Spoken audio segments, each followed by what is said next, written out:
we're entering the misinformation and propaganda sphere, a much discussed topic. I mean, most of you will be familiar with the very much disputed, but also very much abused term of fake news. Yeah? We, as say, being more professional about this topic, like to use the misinformation and propaganda wording rather than the fake news wording. But it's, I think, for the next 45 minutes or so, we're going to look deeper into that topic. And I'm very happy that we would start with Sam Dubberley, who, as I said, is the head of Amnesty International's Digital Verification Core. That's a network, an international global network of verification experts that actually search for and try to document all kinds of violations of human rights, atrocities. So this is what the network Sam is supervising does. The good thing here, and that's also why I'm introducing you to this, to do this work, they use a software that was co-developed by Deutsche Welle. It's called Truly Media. It's pretty new, and for the verification purposes that journalists have in newsroom, but it was found also for NGOs. Truly seems to be the tool of choice. We're very excited about that, of course, also proud that an organization like Amnesty International, on top of Deutsche Welle, is using this and works with Truly Media. But that is a tool that they use. What's actually behind their work and their specific view on the misinformation and propaganda ecosystem is Sam will give you more insights now with his talk. So, Sam Dubberley, thank you.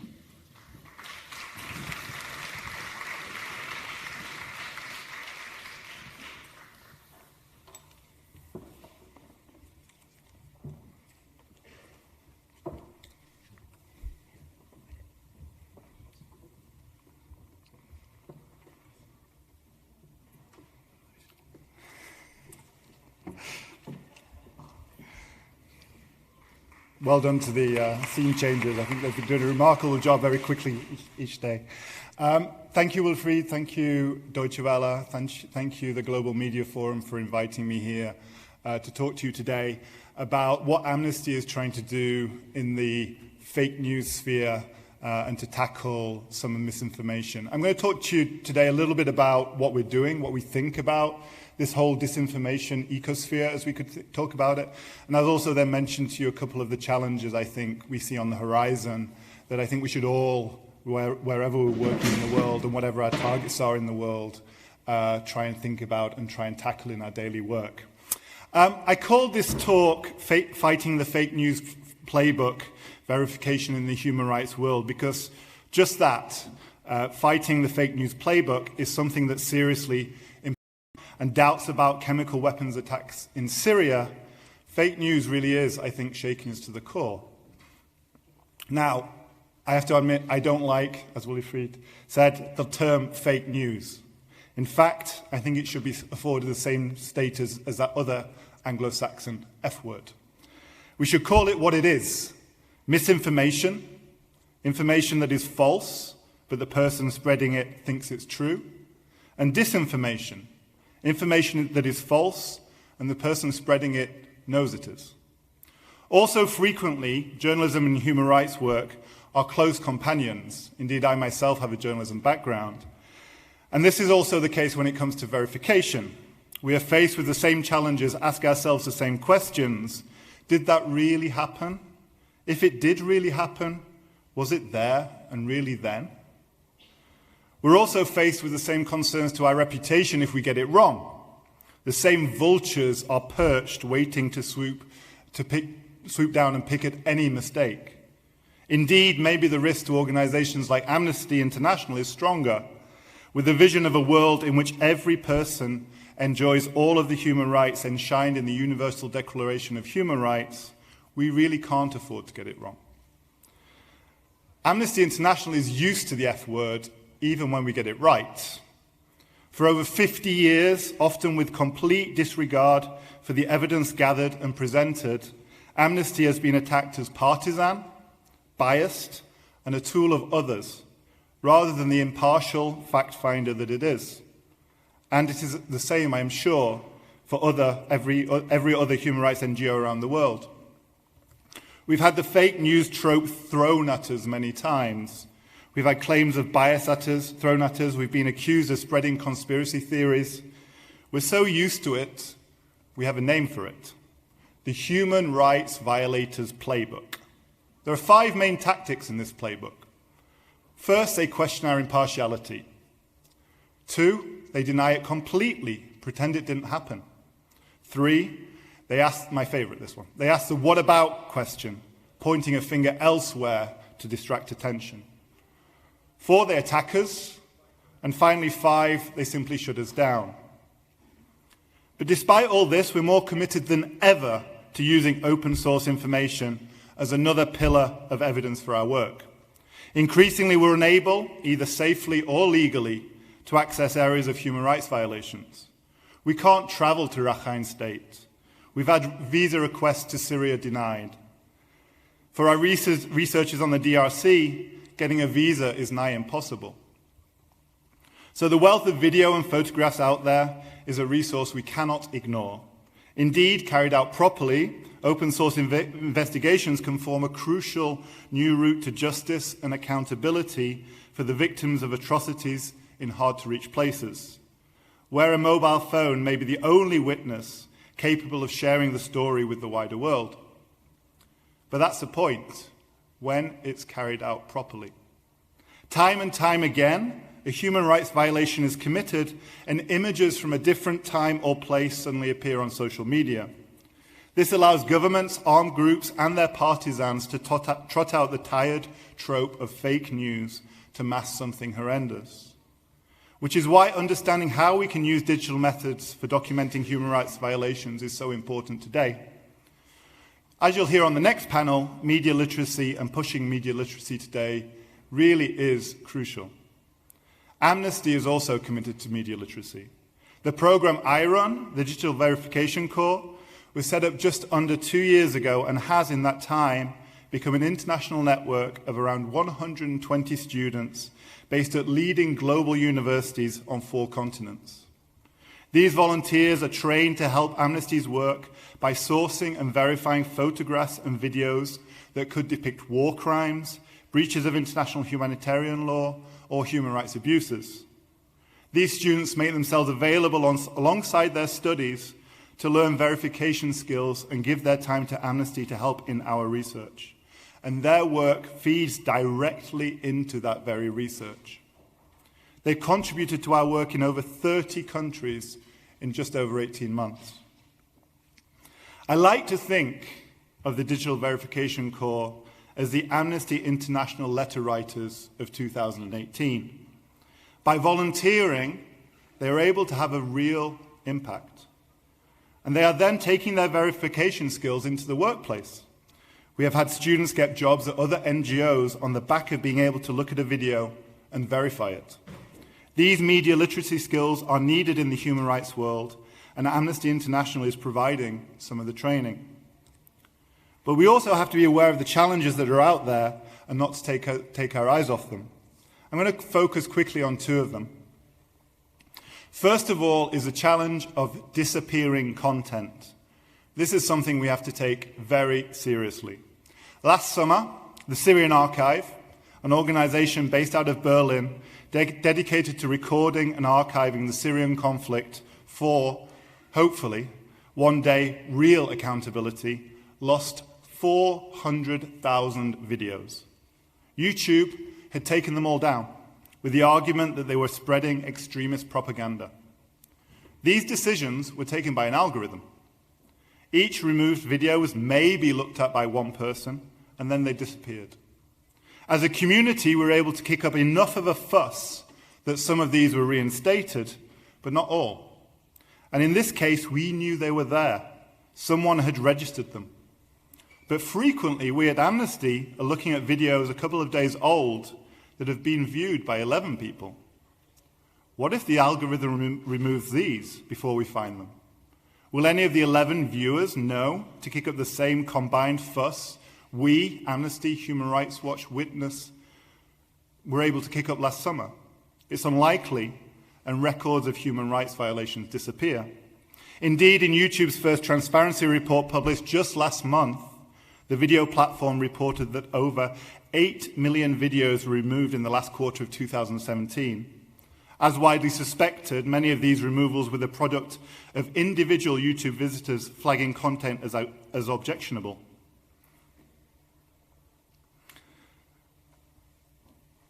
However, unknown until this transparency report was the reach of automated algorithmic flagging. Of the 8 million removed videos, over 6.5 million were flagged by machines, and of that amount, some 5 million were removed before they were viewed by a single viewer. This means we have to adjust how we think about the social media networks. We need to stop thinking of them as the solutions to all our problems, to our funding, to our visibility. At the end of the day, they are publicly traded companies with the mission of increasing shareholder profit. We should not forget that we have to lobby them as such. The second problem is synthetic video, better known probably to some of you as deep fake. Videos produced by an algorithm to put Nicolas Cage's face on the body of Superman, to portray Superman in films. Now, this we could think is quite a funny thing. This we could think is we can have fun showing our favorite leader doing silly things. I think we can all think of how we'd like to do that.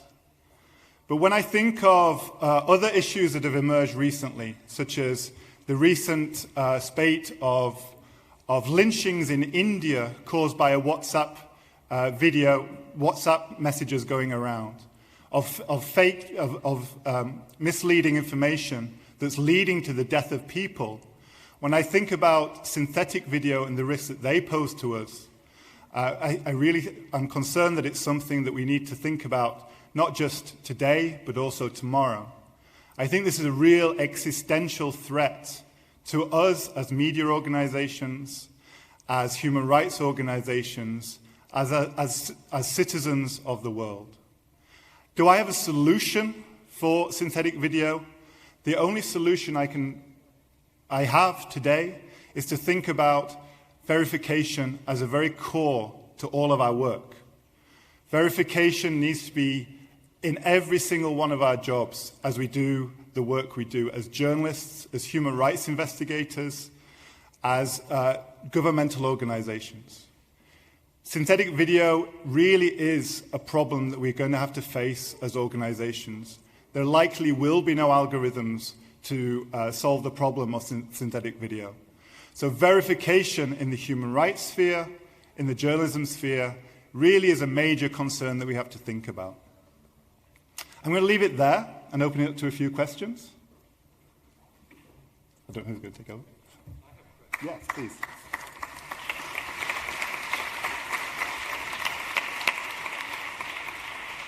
Sam Dubberley, ladies and gentlemen, from Amnesty International. I don't see any hands up at the moment, but I have an immediate question, Sam. Perhaps you can join me out here.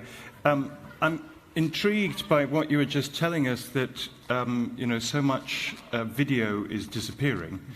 Perhaps you could explain to us, how does a machine recognize a video that needs to be deleted, at least in the interests of, as you said, shareholder profit? So the social media networks have come under a lot of pressure from governments to remove a lot of the nefarious, problematic content that exists online. Now, obviously that's not necessarily a bad thing. We're not saying for 1 second that removing videos of child pornography is a bad thing.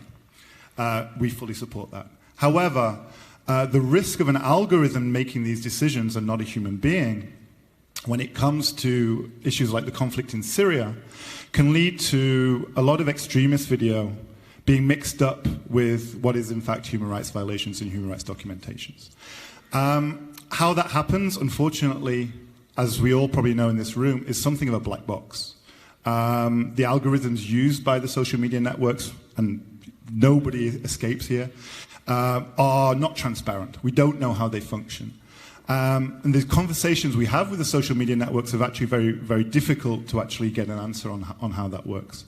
So what we do know is that the algorithms are being built, and these are disappearing. We know that there's so much content out there that human beings don't have the time.